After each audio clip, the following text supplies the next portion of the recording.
Very good morning children. Hindi में हम आपको पढ़ा रहे थे काव्य, जिसमें उसी के नेक्स्ट लेसन आज स्टार्ट करेंगे। लेसन नंबर 3 रहीम। ठीक है, स्टार्ट करते हैं। यहाँ लिखी गई है जीवन अवधि। सन 1556 से 1627 ईस्वी तक उनकी जीवन अवधि रही है। उसके जीवन परिचय के विषय में पढ़ते हैं। रहीम दास का पूरा नाम अब्दुल रहीम खान खाना था।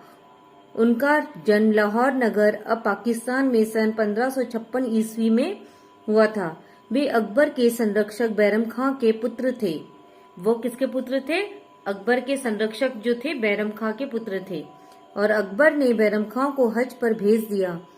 मार्ग में उनके शत्रु ने उनका वध कर दिया।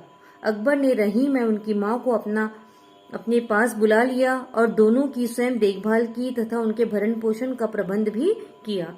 मतलब पिता की जब देहांत हो जाता है तो रहीम और उसकी मां का भरण पोषण किसने किया? अकबर ने। अकबर ने ही रहीम की शिक्षा की समुचित व्यवस्था की। रहीम अकबर के दरबार के नवरत्नों में से थे। वे अकबर के प्रधान सेनापति और मंत्री भी थे। वे वीर योद्धा थे और बड़े कौशल से सेना का संचालन करते थे। उनकी दानशीलता की अनेक कहानियां प्रचलित है। कवि गंग के छप्पे पर प्रसन्न होकर उन्होंने 36 लाख रुपए दान में दिए थे। सन 1627 ईस्वी संवतः 1684 विक्रमी में वे परलोक सिधार गए थे, अर्थात उनका देहांत हो गया था। ठीक है। कबीर रहीम कई भाषाओं के ज्ञाता थे, विशेष रूप से अरबी, तुर्की, फारसी तथा संस्कृत के तो वे पंडित थे। ब्रज एवं अवधी दोनों भाषाओं पर रहीम का समान अधिकार था। खड़ी बोली में उन्होंने कविताएं लिखकर अपनी प्रतिभा को प्रमाणित किया। हिंदी काव्य के वे मर्मज्ञ थे और हिंदी कवियों का बड़ा सम्मान करते थे। गोस्वामी तुलसीदास से भी उन्होंने परिचय तथा स्नेह संबंध था। इसके बाद है रहीम सतसई, श्रृंगार सतसई, मदनाष्टक, रास पंचाध्यायी, रहीम रत्नावली तथा बरवे नायिका, भेद वर्णन आदि उनकी रचनाएं हैं। इसको अंडरलाइन करेंगे, उनके द्वारा रचित रचनाएं हैं। उन्होंने फारसी भाषा में भी ग्रंथों की रचना की और उनकी रचनाओं का पूर्ण संग्रह रहीम रत्नावली के नाम से प्रकाशित हुआ है। मतलब इन्हें एक संस्कृत के अलावा भी अन्य भाषाओं का ज्ञान था, जैसे अरबी, तुर्की, फारसी, और उन्होंने फारसी भाषा में ही इसे प्रकाशित किया था। रहीम बड़े लोकप्रिय कवि थे। उनकी नीति के दोहे तो सर्वसाधारण की जीहा पर रहते थे। उनके दोहों में कोरी नीति की नीरसता नहीं है, उनमें मार्मिकता तथा कवि हृदय की सच्ची संवेदना भी मिलती है। दैनिक जीवन की अनुभूतियों पर आधारित दृष्टांतों के माध्यम से उनका कथन सीधे हृदय पर चोट करता है। उनकी रचनाओं में नीति के अतिरिक्त भक्ति, प्रेम, ज्ञान, वैराग्य, धर्म, सत्संग, अध्यात्म, नायिका भेद तथा श्रृंगार की भी सुंदर व्यंजना देखने को हमें मिलती है उनके द्वारा लिखित काव्य में। रहीम जन साधारण में अपने दोहे के लिए प्रसिद्ध है, पर उन्होंने कविता, सवैया, सोरठा, छप्पय तथा भैरव छंदों में भी सफल काव्य रचना की है। उनकी भाषा सरल, स्पष्ट तथा प्रभावपूर्ण रही है। उनकी समस्त रचनाएं मुक्तक शैली में है और उनकी शैली में सरसता, मधुरता, सरलता तथा बोधगम्यता है। रहीम की रचनाओं में उपमा, रूपक, प्रेक्षा, अनुप्रास तथा दृष्टांत आदि अलंकारों का प्रयोग हुआ है तथा उनमें श्रृंगार, शांत तथा हास्य रंग भी उपलब्ध है। उनमें श्रृंगार के संयोग एवं वियोग दोनों ही रूपों का सम्यक चित्रण हुआ है। हिंदी के मुसलमान कवियों में रहीम का विशिष्ट और महत्वपूर्ण स्थान है। नीति, भक्ति और श्रृंगार की त्रिवेणी को बहाने वाले रहीम की गणना हिंदी साहित्य के अमर कवियों में भी होती है। मतलब उन्होंने वो एक मुसलमान कवियों में कवि थे और मुसलमान कवियों में रहीम का भी विशिष्ट और महत्वपूर्ण स्थान था। और वो अकबर के समय के 9 रत्नों में से एक रत्न थे। ठीक है, ये जीवन परिचय हो गया है। इसके बाद हम आज लेसन स्टार्ट करेंगे। जीवन परिचय आप अपनी हिंदी की काव्य की कॉपी में हेडिंग वाइज आप लोगों को करना है। स्टार्ट करते हैं। दोहा।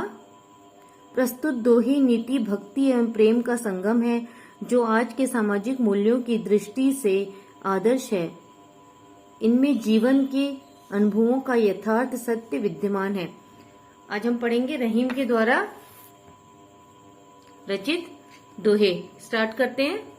जीवन परिचय तो आप लोगों को होमवर्क में करना ही है और दोहे जो हम अभी स्टार्ट कर रहे हैं जितने हो जाएंगे उसका व्याख्या आप अपनी कॉपी में करेंगे। ठीक है, पहला दोहा है, जो रहीम उत्तम प्रकृति का करी सकल कुसंग, चंदन बिस व्यापत नहीं, लिपटे रहत भुजंग।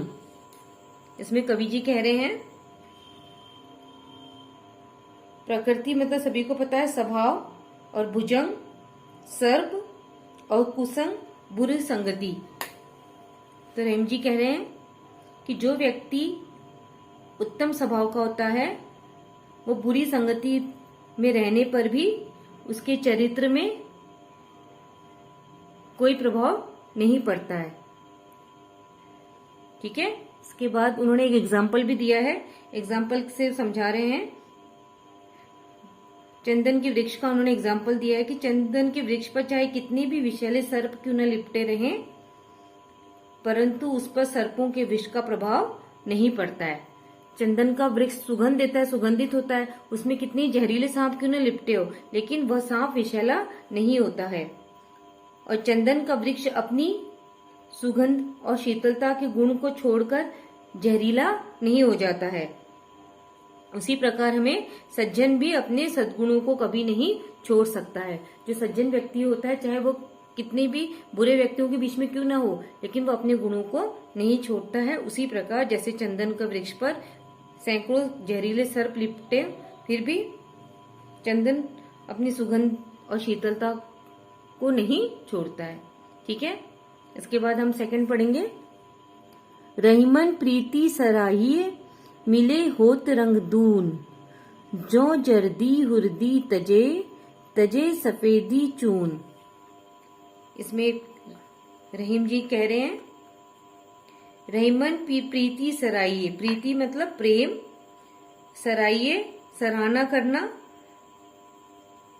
इसमें रहीम जी कह रहे हैं कि हमें उस प्रेम की प्रशंसा करनी चाहिए जिसमें दोनों प्रेमियों का प्रेम मिलकर दोगुना हो जाता है। उन्होंने एक एग्जाम्पल के माध्यम से समझाना चाहा है, जो जर्दी हरदी तजे, तजे सफेदी चून। उन्होंने कहा कि जैसे हल्दी कैसी होती है, पीली होती है, और जो चूना होता है वो सफेद होता है। यदि उन दोनों को मिला दिया जाता है तो दोनों मिलकर एक नया रंग बना लेते हैं। हल्दी अपने पीलेपन को और चूना सफेदी को छोड़कर एक रूप हो जाते हैं। और जो इसीलिए उन्होंने ये एग्जाम्पल दिया है, इस एग्जाम्पल के द्वारा समझाया है कि सच्चा प्रेम भी ऐसा ही होता है। क्लियर हो गया। इसके बाद थर्ड वन देखेंगे, टूटे सुजन मनाइए, जो टूटे 100 बार, रहीमन फिरी फिरी पोइए, टूटे मुक्ता हार। कवि जी कह रहे हैं यहाँ पे, रहीम जी कह रहे हैं, टूटे मतलब रुष्ट हुए, टूटे सर्जन मनाइए। रहीम जी कह रहे हैं यदि सज्जन मनुष्य जो होते हैं, यदि वो रूठ जाते हैं तो उन्हें हमें शीघ्र ही मना लेना चाहिए, चाहे उन्हें हमें मनाने के लिए कितने भी प्रयत्न क्यों न करना पड़े। यदि वो 100 बार भी नाराज होते हैं तो भी हमें उन्हें मनाना चाहिए। जैसे उन्होंने इसी भी एग्जाम्पल के द्वारा समझाया कि रहीमन फिरी फिरी पोइए, टूटे मुक्ता हार। जिस प्रकार सच्चे मोतियों का हार जब टूट जाता है तो भी उसे बार बार हम पिरोते हैं, उसी प्रकार सज्जनों को भी हमें मनाना चाहिए। क्यों? क्योंकि वे मोतियों के समान ही सज्जन व्यक्ति कैसे होते हैं, मूल्यवान होते हैं। क्लियर हो गया। फोर्थ वन देखेंगे, रहीमन असुआ नैन ढरी, जिये दुख प्रकट करई, जाही निकारो गेही ते, कसन भेद कही देई। इसमें रहीम जी कह रहे हैं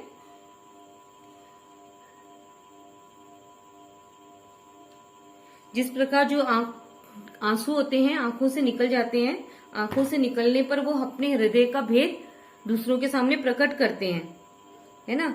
अर्थात उन्होंने एक उदाहरण दिया है कि जिस प्रकार यदि कोई व्यक्ति को घर से निकाल दिया जाता है तो वो घर के सारे भेद दूसरों के सामने प्रकट कर देता है, उसी प्रकार जब आंख रूपी घर से आंसू भी निकलता है तो वह मन के सारे भेद प्रकट कर देता है, अर्थात वह व्यक्ति के दुख को प्रकट करता है।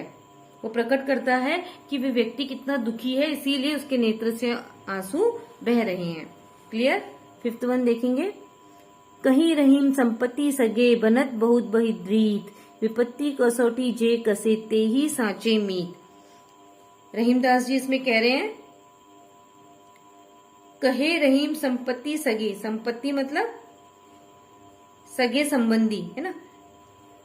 कही रहीम संपत्ति सगे, सगे जो संबंधी होते हैं।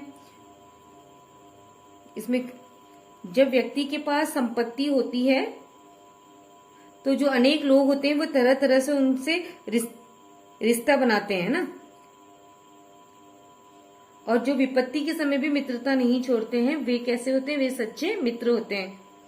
कहा गया कि कही रहीम संपत्ति सगे बनत बहुरीति, जब संपत्ति होती तो सभी सगे बन जाते हैं, और विपत्ति के समय लेकिन जब दुख के समय जो हमारा साथ नहीं छोड़ते हैं वही हमारे सच्चे मित्र होते हैं। कहने का तात्पर्य यह है कि सच्चा मित्र ही विपत्ति की कसौटी पर सदैव खरा उतरता है। क्लियर हो गया? हमारे आज 5 व्याख्या हो गई, 1 2 3 4 5 व्याख्या हमने करा दी है, और प्लस जीवन परिचय भी हो गया है। जीवन परिचय और 5 व्याख्या का होमवर्क आप अपनी काव्य की कॉपी में करेंगे। जीवन परिचय की जीवन परिचय लिखना है रहीम जी का, और दोहे में इसकी व्याख्या करेंगे आप। क्लियर? Okay class.